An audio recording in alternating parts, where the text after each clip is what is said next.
Bien, le había dejado plantear una pregunta al especialista que estaba en contacto con nosotros. ¿Qué se puede hacer en la zona a mediano y largo plazo, digamos? Porque me parece que es absolutamente estéril seguir sorprendiéndonos temporada por temporada con uno u otro socavón, evacuando un edificio, abandonando otro. O sea, me imagino que tienen más o menos claro que esto requiere una intervención más integral y en una superficie un poquito mayor, ¿o no? ¿Se puede hacer algo para salvar lo que queda? O sea, sí, lo primero es que efectivamente, y que creo que Senafemín ya empezando a hacer, que es empezar a hacer un diagnóstico más amplio de la zona respecto a cuáles son las características geológicas que tiene el terreno hoy. Con ese diagnóstico después se puede empezar a tomar decisiones y empezar a proyectar también escenarios. Para que, como bien dices tú, no sea solamente una cosa de que cada vez que ocurra en algún edificio vayamos a ver solamente ese punto en particular, sino que ya se está demostrando que al parecer es una zona que tiene problemática o que tiene riesgo y que entonces hay que hacer un diagnóstico más amplio. Y con ese diagnóstico después efectivamente poder tomar decisiones. Y ahí efectivamente va a ser lo complejo de post-diagnóstico, de cuáles van a ser los resultados, que pueden ser intervenciones, pueden ser medidas de mitigación estructurales, que puede ser con ampliar colectores, reforzar ciertas laderas, o quizás definitivamente pensar en que ya el riesgo el riesgo es una probabilidad al final de que estas cosas ocurran. Entonces, si es que el riesgo es muy alto, es decir, la probabilidad es muy alta de que vuelva a ocurrir y que esto exponga a población, se puede llegar hasta decidir tener que sacar a las personas del lugar. ¿Cómo se debería manejar, por ejemplo, el evento de lluvias que se avecina? Normalmente se pone a alguien que esté monitoreando, un sistema de vigilancia, porque aquí va a haber que monitorear probablemente durante horas de la noche, el atardecer, cuánta es la cantidad de agua que va cayendo, si es que hay algún otro eventual fisura, colapso. ¿Cómo se debería manejar una potencial ocurrencia de emergencias ante los hechos recientes del fin de semana, digamos? Sí, lo primero que tengo entendido es, como decía yo, que Senafemín tiene un corto plazo primero para poder determinar el riesgo particular de la zona y empezar a tomar decisiones. Sí, Senafemín le pidió un nuevo informe a Senafemín. Se lo acaba de pedir. Se lo pidieron ahora a Senafemín el diagnóstico, y este diagnóstico que entiendo que fue pedido más ampliado que lo puntual solamente del edificio, sino que ampliar un poco más el área de diagnóstico para entender también el sistema completo, digamos, de la duna, porque esto no es solamente un punto, sino que, por ejemplo, los colectores, el agua que viene no viene solamente desde lo que cae ahí, sino también de lo que cae 1 kilómetro más arriba, por ejemplo. Entonces hay que entender el sistema completo. Claro. Y lo segundo es después, para, como bien la pregunta que dices de, bueno, ¿qué vamos a hacer para estos dos sistemas fatales que vienen? Primero, la municipalidad tiene un rol muy importante. El municipio es el responsable último de la seguridad del territorio. Entonces ahí también hay que ver qué medidas va a tener el municipio de Viña del Mar, con por otro lado, pero particularmente de Viña del Mar, en monitoreo por un lado, y también en cómo generar zonas de seguridad, probablemente dentro de las atribuciones que tiene la delegada presidencial regional. Ella puede decretar lo que se llama un perímetro de seguridad, y determinar, base a un informe técnico de riesgo, es decir, en una cierta zona no puede ingresar gente por el riesgo que esto implica. Claro. Y eso probablemente va a ser una decisión que va a tener que tomar la delegada con este informe que provee Senafemín, sea para esta zona puntual o se amplíe con mayor radio dependiendo de lo que Senafemín indique. Entonces, esos son los que vemos como en el corto plazo. Yo creo que son las grandes tareas que hay que ver. Hay que tener diagnóstico rápido, determinar si es que hay un perímetro de seguridad o no. Y ese perímetro de seguridad va a tener que ser reforzado por la municipalidad, por Carabineros, para que efectivamente se cumpla el que la gente no ingrese al lugar. Claro. Vamos con Roberto Sá también. Quédate con nosotros, Cristóbal, un segundo. Vamos a terreno porque hay trabajos, hay movimiento que se está ejecutando a esta hora en las inmediaciones. Roberto, cuéntanos qué puedes ver, qué es lo que está pasando en las cercanías de los edificios en cuestión.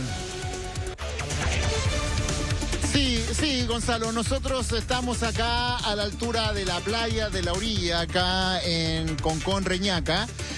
Uno vea desde acá lo que es la emergencia, el socavón. ¿no es cierto?, del edificio que ha tenido el problema, el edificio Euromarina, el Euromarina 2. Y efectivamente, tal como tú lo señalabas, se están moviendo cuadrillas, han venido varias cuadrillas acá de Esval para ver los problemas con las cámaras. Y el edificio además está haciendo las gestiones para que alguna empresa pueda remover el barro que ha caído al estacionamiento, que ha provocado un problema grave, que tiene 2 vehículos que quedaron atrapados, pero que por ahora no tiene solución si no es con una maquinaria pesada. La pregunta es, ¿qué va a pasar en las próximas horas cuando caiga el nuevo frente, con el nuevo temporal de lluvia que se supone va a afectar a la zona de Viña del Mar nuevamente? Y no está solucionado el tema de este colector de aguas lluvias que ha colapsado aquí inmediatamente arriba de este edificio. Ahí en el lugar donde está Javiera Ponce hay muchas cuadrillas que están trabajando. Acá abajo lo mismo, y lo que hemos detectado nosotros es que las cuadrillas están viendo por dónde poder escurrir el agua de una forma, yo diría ya prácticamente de emergencia, para llevarla hasta el mar, porque una cosa más estructural, Gonzalo, yo lo creo, con el apuro de las horas va a ser prácticamente imposible. Entonces acá hay que decirlo, se está trabajando contra el tiempo para ver esa solución cuando venga el nuevo temporal, porque aquí al menos la situación se ve muy compleja desde ese punto de vista. Mientras mostramos la parte de la salida del estacionamiento, voy con ustedes con información relevante, este caso de los socavones acá en la región de Valparaíso. Karen, voy contigo. Oye, Roberto, sí, la preocupación además por este sistema frontal que ya se avecina. Yo pensaba, mira, hay hormigón, o sea, pero claro, 3 personas con una pala es difícil que puedan avanzar, ¿no es cierto? Con la premura, además de este sistema frontal que se acerca, don Jaime, ¿cuánta agua podría caer a partir del jueves ahí en la quinta región? Así es, Karen. Mencionábamos en la mañana, de grosso modo, que esto trae un río atmosférico. Cuando uno ya habla de río atmosférico, en cualquiera de sus categorías aumenta la cantidad de precipitaciones que suelen traer estos sistemas frontales. Este es un frente frío que, pese a que se va a presentar con isoterma cero baja, 2.000 metros frente a 2.200 metros frente a Santiago, y es decir, frente también a Valparaíso, de todas maneras la cantidad de agua va a ser abundante. Se suma el factor viento, que va a llegar en la costa hasta los 80-90 kilómetros. Y en el caso de Valparaíso Viña, en el evento anterior del fin de semana tuvimos 6 a 7 horas en que cayeron entre 48 y 67 milímetros ahí en el sector Viña, entre el borde litoral y algunos un par de kilómetros, 1,5 kilómetros hacia arriba. Esto es una situación que es aún más intensa porque trae este río atmosférico en categoría 3, es decir, está en el límite entre lo beneficioso y lo perjudicial. Eso significa que hay mayor disponibilidad de aporte de agua, que es lo que normalmente le falta a los sistemas para que lleguen con más actividad a la zona central de nuestro país. La proyección para Santiago y que se replica en cuanto a la fase temporal. Claro, en este caso van a tener 2 días de cielo cubierto, que es la calma, esta pausa en las precipitaciones. Claro, esta ventana que va a ser más o menos de 48 a 72 horas en lo que resta, porque ya al final del día miércoles comienza el viento. En la tarde del día miércoles comienza el viento, que va a partir notoriamente activo, intenso, ya sobre 70 kilómetros por hora. Es un viento, una magnitud de viento que es muy significativa. Cuando hablamos de 80, 90 y con persistencia, dificulta. Pero la precipitación... Perdón, Jaime, la interrupción. Tenemos entonces esta ventana, si que se quiere realizar, claro, para que sepan además, pues, ¿no? Alguna obra de mitigación estaría, claro, el martes, el miércoles, porque el jueves ya comienzan las precipitaciones. El miércoles al final de la jornada comienza la precipitación y se intensifica rápidamente. Al comienzo del evento es el periodo en donde van a tener más intensas precipitaciones. Eso es en las últimas horas del día miércoles, 10, 11 de la noche, ¿verdad? Ya comenzando, y 11 de la noche, 23 a 24 horas del día miércoles, se intensifica rápidamente. Es periodo nocturno y eso significa que hay que estar muy atento con iluminación sobre el sector, en fin, para no esperar que haya un ruido grande, ¿verdad?, que dé cuenta del hecho, sino que hay que estar monitoreando esa zona, porque el jueves, desde las 0 horas hasta a eso del mediodía, la cantidad de precipitaciones va a ser muy importante, muy persistente en el borde costero, sumado al factor de viento, ¿verdad?, y que se va a extender durante todo el día jueves. Por lo tanto, todo este día jueves, ¿verdad?, con mayor magnitud, desde las 0 horas hasta mediodía, vamos a tener lluvia persistente y fuerte. Las temperaturas en este caso no tienen demasiada importancia porque, claro, van a ser días de baja temperatura, pero lo más relevante es, en el caso de la costa, es el agua, dada esa circunstancia y dado donde están todos esos edificios. Está llamando la Javi Ponce en otro sector de este lugar. Javi, estamos contigo, adelante, te escuchamos. Sí, porque nos tuvimos que mover, o sea, nos pidieron que saliéramos de la terraza en la que les estábamos mostrando porque llegó personal de Cernagiomín y otras autoridades y por precaución, por seguridad, desalojaron toda esa área en que nosotros nos habíamos ubicado durante un momento. Habíamos pedido autorización por unos minutos para poder mostrar la imagen, pero nos pidieron a nosotros y a otros colegas que estaban también captando imágenes desde el socavón que saliéramos por seguridad de ese lugar. Una instrucción que nos dio Cernagiomín. Está el director acá, de hecho, conversando con otros equipos técnicos que la verdad no tenemos certeza a qué entidades pertenecen. Están ahí abriendo unos planos, unos mapas, vemos, planos seguramente de las instalaciones sanitarias que conectan a estos edificios.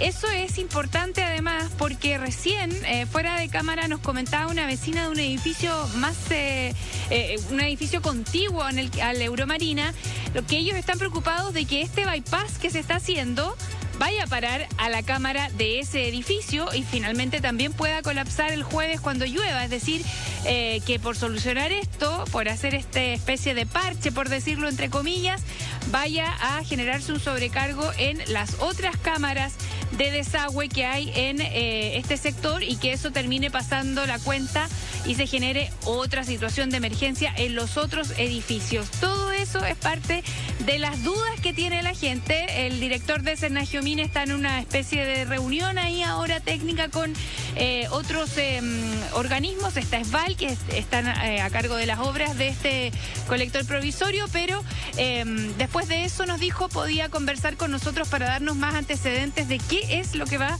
a pasar aquí y cuáles son los riesgos que Cernagiomín probablemente ya tiene monitoreados que puedan estar existiendo y amenazando a las estructuras que están en este sector. Así que por seguridad entonces nos hemos tenido que alejar de este sector y nos vamos a quedar a la espera también de lo que nos comenten desde Cernagiomín, los organismos técnicos, porque ahora ya cuando son las 11:30 de la mañana vemos algo más de movimiento al menos, porque durante la mañana la verdad es que las únicas personas a las que vimos eran a las personas encargadas de SVAL que estaban trabajando ahí en el bypass y no mucho más que eso.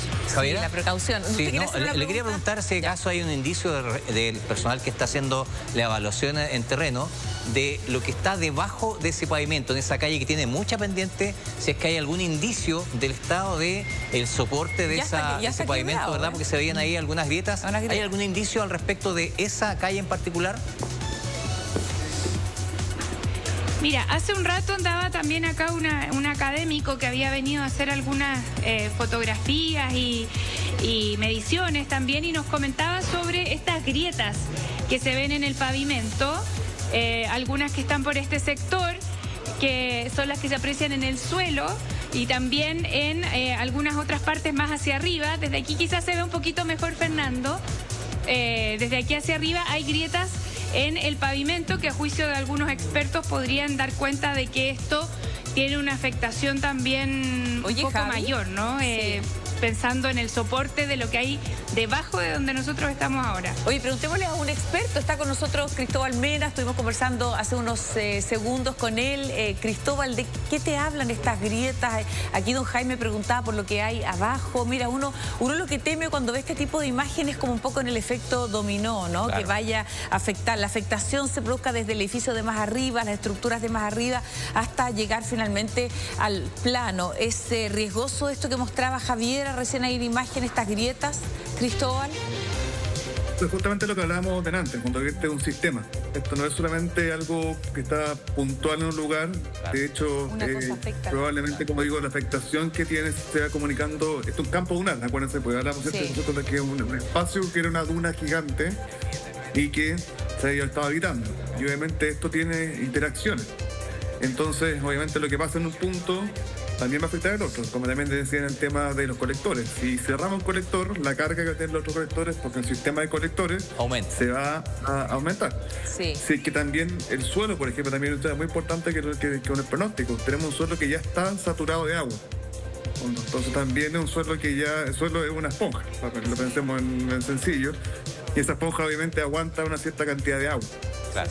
Y entonces, más agua, de nuevo, como también les decía antes, harta agua en poco tiempo es mala noticia. Harta agua en tanto tiempo es bueno. Oye, Cristóbal, yo estaba pensando que claro, quien tiene que analizar los riesgos siempre piensa en la vida humana, no en las vidas, en salvar vidas. En el caso, claro, pero estamos hablando también de estructuras, de infraestructura. Claro. Mira, hay países donde definitivamente, es tremendo decirlo, pero donde demuelen. Dinamita. Porque muchas veces no hay otra solución. Y claro, ahí mi duda es qué pasa si hay que hacer una evacuación en ese terreno empinado y el pavimento cede, va a ser tremendo, algo que va a ir empeorando la situación en Karen. Así es, sí. Oye. Sí, Cristóbal, te escucho. Ahí también hay una tarea también del municipio, creo que es muy importante. Ya lo vimos en los incendios en febrero y creo que ahora nos queda también pendiente. Bueno, ¿qué pasa ahora con el rol de la municipalidad? Que por ley es la encargada de hacer la gestión de riesgo de desastres del territorio. Claro. Entonces también es importante también ahí ver cuáles son los planes que tiene el municipio de Viña del Mar para, por ejemplo, como bien decían, bueno, si hay que hacer una evacuación, cómo se va a hacer, en qué medida, cuáles son las zonas seguras en las que se va a llevar esa gente, esas personas. Hay albergues o en días determinados para esas personas. Esto viene cerca del fin de semana. Pensemos también que de repente muchos de estos departamentos son de segunda vivienda, no son de vivienda. Entonces, vamos sumándole complejidades a este evento que no son, de nuevo, no son naturales, sino son complejidades sociales de cómo nosotros interactuamos con el espacio, con el territorio. Y ahí, de nuevo, el rol de los organismos del Estado, particularmente de los municipios, que son los primeros responsables de tener esta tarea bien hecha. Entonces también ahí creo que está eso. Sí, vamos a actualizar lo que pasa también en términos meteorológicos, lo que está pasando en terreno. Hacemos una pausa cortita y estamos de regreso, no se vayan.